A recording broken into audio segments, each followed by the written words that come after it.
Hello dear students, मैं सज्जन सिंह बाजिया राजकीय polytechnic महाविद्यालय केलवाड़ा से। पिछली कक्षा में हमने देखा था कि एक सिंपल मैकेनिज्म किसे कहेंगे और डिफरेंट मैकेनिज्म्स को यूज़ करके हम मशीन कैसे बना सकते हैं। हमने पिछली कक्षा में ये देखा कि एक लिंक क्या होता है। लिंक में भी हमने देखा कि काइनेमेटिक लिंक जो है वो किसे कहेंगे। ऐसे ही हमने देखा कि एक पेयर या एक जॉइंट जो है वो क्या होता है और एक जॉइंट काइनेमेटिक जॉइंट से कैसे डिफरेंट होता है।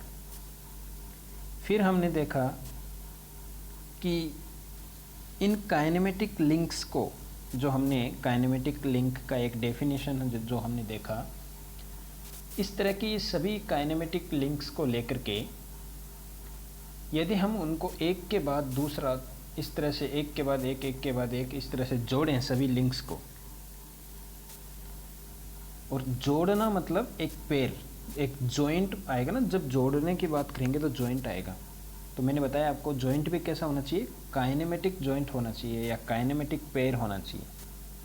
तो हमने क्या किया, हमने खूब सारी काइनेमेटिक लिंक ली। यूँ समझ लीजिए कि आपने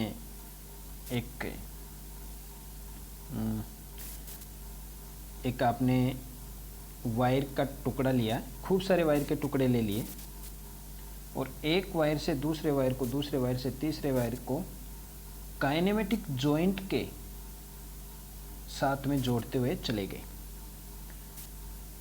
तो ये पूरी एक चेन बन गई। अच्छा, चेन का डेफिनेशन क्या होता है? Chain is always it can be A open chain और क्लोज चेन। ओपन हो सकती है, क्लोज हो सकती है। क्लोज कैसे होगी? जब पहली जो लिंक है उससे लास्ट वाली लिंक आकर के वापस जुड़ जाएगी तो एक क्लोज चेन हो जाती है। तो इसी क्लोज्ड चेन को हम काइनेमेटिक चेन कहते हैं। तो हमने लिंक देखा, पेयर्स देखे। इन लिंक और पेयर्स की मदद से कैसे हम काइनेमेटिक एक चेन जो है वो बनाते हैं, हमने ये भी देखा था। उसी काइनेमेटिक चेन को एक प्रॉपर तरीके से यूज करने के लिए हमने देखा कि उसको कहीं इंस्टॉल जो है हमको करना पड़ेगा, किसी फिक्सेड फ्रेम के रेफरेंस में उसको इंस्टॉल करना पड़ेगा। तो हमने देखा कि उसके लिए हमको एक लिंक जो है चेन का, कोई एक लिंक हमको फिक्स करना पड़ेगा। तो हमने उसी काइनेमेटिक चेन की जब एक लिंक हम फिक्स कर देते हैं तो उसको नाम दिया मैकेनिज्म। और उस तरह की खूब सारी मैकेनिज्म्स जब हम कहीं पर काम में लेते हैं, कहीं उन मैकेनिज्म्स को इनपुट दे करके उनसे आउटपुट लेते हैं, तो उसको हमने नाम दिया था मशीन। तो आज हम वहाँ से शुरू करेंगे। आज हम ये लेक्चर शुरू करने से पहले जानते हैं कि एक लिंक क्या होती है, एक काइनेमेटिक लिंक क्या होती है, एक पेयर क्या होता है, एक काइनेमेटिक पेयर क्या होता है, या पेयर या जॉइंट एक ही चीज़ है। उसके बाद में एक क्लोज्ड चेन या काइनेमेटिक चेन क्या होती है और उस चेन से किस तरह से मैकेनिज्म बनाते हैं और उस मैकेनिज्म से किस तरह से मशीन बनती है। ये एक पूरा जो है इसका फ्लो डायग्राम जो है वो हमने देख लिया। अब यहाँ से हम शुरू करते हैं। मेरा इच्छा है कि मैं आपको एक बार फिर से वो और 2 मिनट लेकर के जो पिछली कक्षा में हमने पढ़ा है वो एक बार बता दूँ। माय डियर स्टूडेंट्स, थोड़ा सा ध्यान से आप देखिएगा इसको।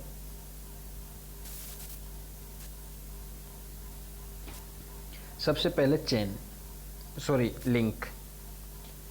एक लिंक क्या है? Anything that can connect 2 points. मान लीजिए 2 पॉइंट्स हैं, ठीक है। Let this point is A and this is B. So इन 2 पॉइंट्स को क्या कनेक्ट कर सकती है? ये चीज़ कोई एक रस्सी है का टुकड़ा है या एक वायर का टुकड़ा है, वो कनेक्ट कर सकता है। किन को? इन 2 पॉइंट्स को, ए और बी को। क्या कनेक्ट कर सकता है? एक वायर का टुकड़ा। तो एक वायर का टुकड़ा जो मैंने यहाँ पे लिया वो क्या हो गया? लिंक हो गया, ठीक है। तो वायर का टुकड़ा क्या हो गया, लिंक हो गया। तो ये वायर का टुकड़ा है, ये आपका लिंक है। दूसरा वायर का टुकड़ा दूसरा लिंक है। इसी तरह से तीसरा वायर का टुकड़ा एक और लिंक है। ये तो एक लिंक हो गया। अब ये लिंक काइनेमेटिक लिंक कब होगा? ये काइनेमेटिक लिंक इसको हम तब कहेंगे कि जिस पर्पज़ के लिए मैंने इस वायर के टुकड़े को लिया है यहाँ पर, मान लीजिए सपोज कीजिए कि मैंने इस वायर को टुकड़े को इसलिए लिया है कि ये 1 किलो वज़न उठा सके। यदि वो पर्पज़ फुलफिल हो रहा है तो ये टुकड़ा जो है वायर का, ये काइनेमेटिक लिंक भी कहला सकता है या कहलाएगा। ये काइनेमेटिक लिंक इसको हम कह सकते हैं, जिस पर्पज़ के लिए मैंने इसको चूज़ किया है। अब आप एक एग्जांपल सोचिए, आपने जो बालों में रबड़ का बैंड डालते हैं हम, इस तरह का एक रबड़ का बैंड जो बालों में हम डालते हैं, वो बाल बांधने के काम आ रहा है, तो वहाँ पर मैं उसको कहूँगा काइनेमेटिक लिंक, क्योंकि जिस पर्पज़ के लिए मैं उसको काम में ले रहा हूँ वो पर्पज़ मेरा फुलफिल हो रहा है। लेकिन उसी रबर के बैंड से यदि मैं 5 किलो वज़न उठाना चाहूँ तो वो टूट जाएगा। तो माय डियर, वो रबर का बैंड वहाँ लिंक तो है लेकिन काइनेमेटिक लिंक नहीं है, क्योंकि वो जिस पर्पज़ के लिए मैं उसे काम में ले रहा हूँ वो पर्पज़ मेरा फुलफिल नहीं कर पा रहा है। ओके, आपने देखा काइनेमेटिक लिंक और लिंक क्या होती हैं। ठीक है, फटाफट से मैं आ जाता हूँ जॉइंट के ऊपर।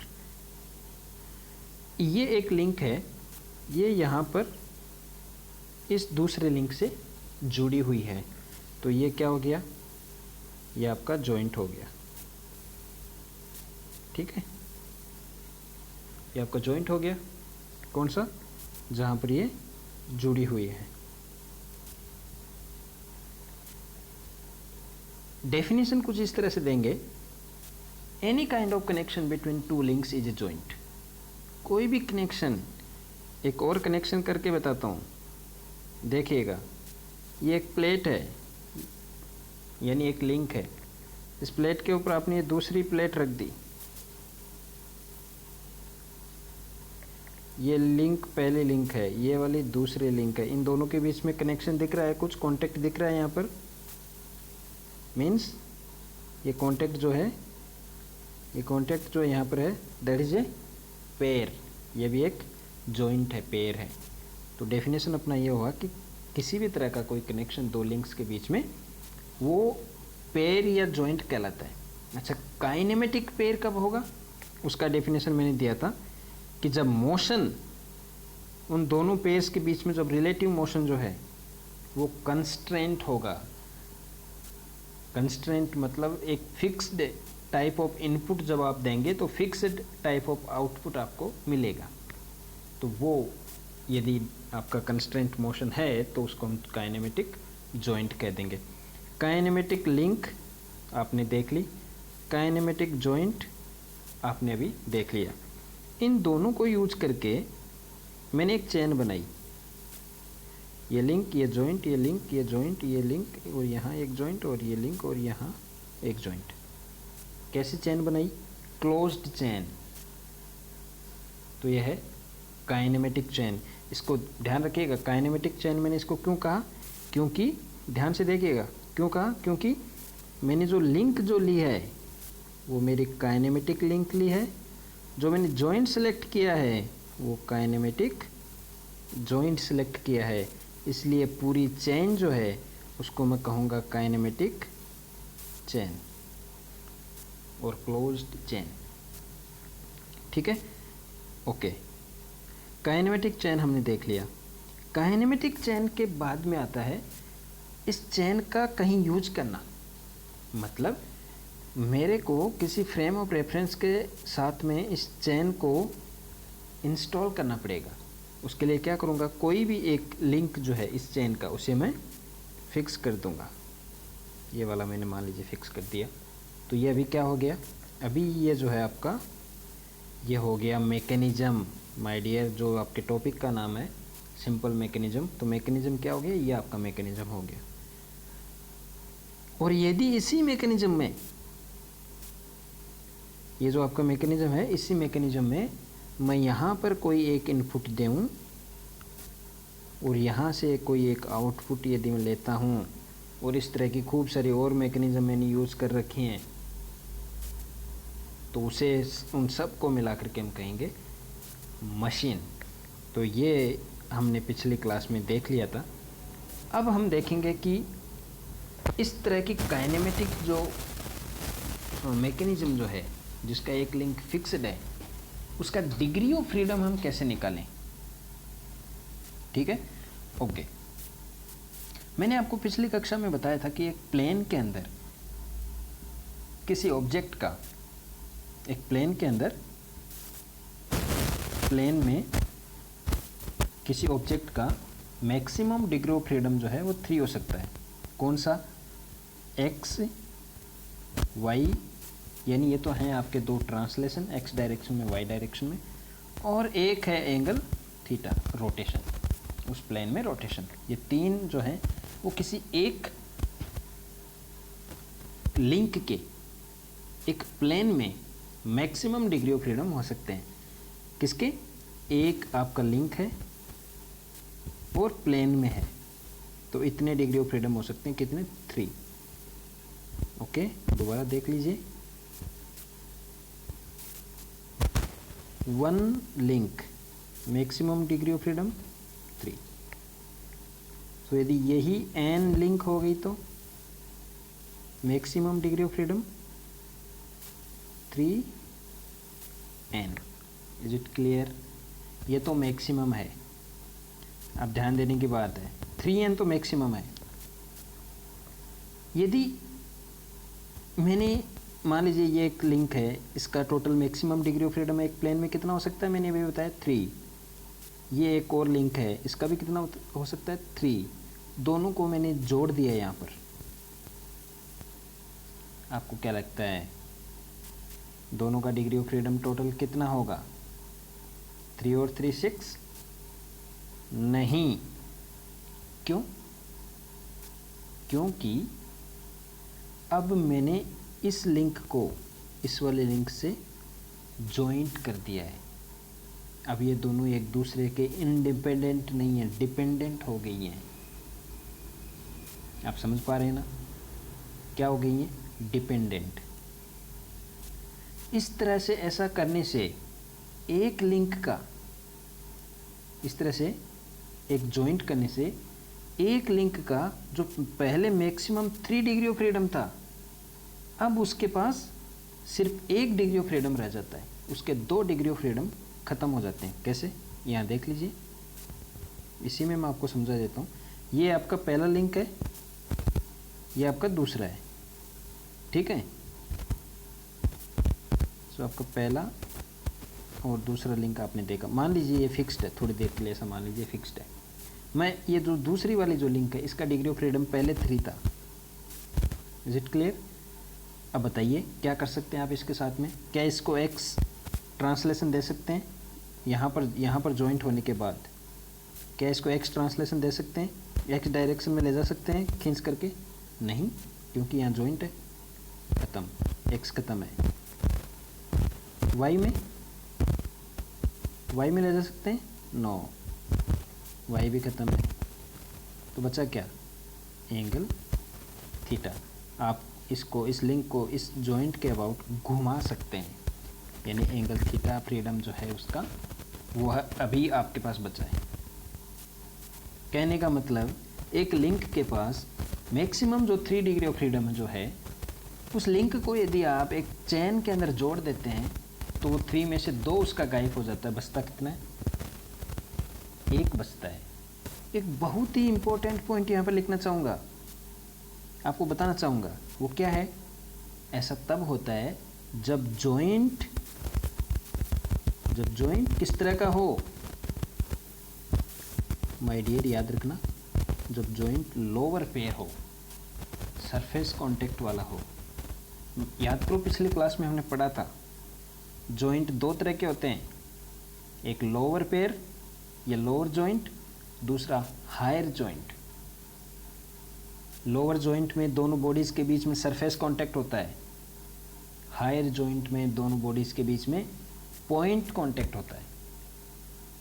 यहाँ पर सरफेस कांटेक्ट हो रहा है, इसलिए मैंने कहा कि only theta, degree of freedom बचा है, बाकी 2 गायब हो गए, ऐसा पॉइंट कॉन्टेक्ट हायर पेयर में ऐसा नहीं होता है, ऐसा पॉइंट कॉन्टेक्ट के केस में नहीं होता है।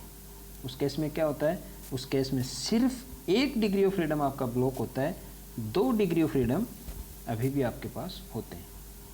तो कंक्लूजन पे आऊँ मैं, कंक्लूजन ये है, देखिए यदि लोअर पेयर के साथ में आपने एक लिंक को चेन के अंदर जोड़ा है, मैक्सिमम तो उसका डिग्री ऑफ फ्रीडम था 3 पहले, लेकिन अभी जो बचा है, अभी जो बचा नाउ वो है 1, 1 बचा है, गायब कितने हो गए, 2। Very good, let me come back. यदि आपने लिंक को हायर पेयर के साथ में जोड़ा है, पहले मैक्सिमम डिग्री ऑफ फ्रीडम था 3, अभी कितना बचा है 2, गायब कितना हो गया 1। ठीक है, तो एक लाइन में मैं इनको लिखूं, लोअर पेयर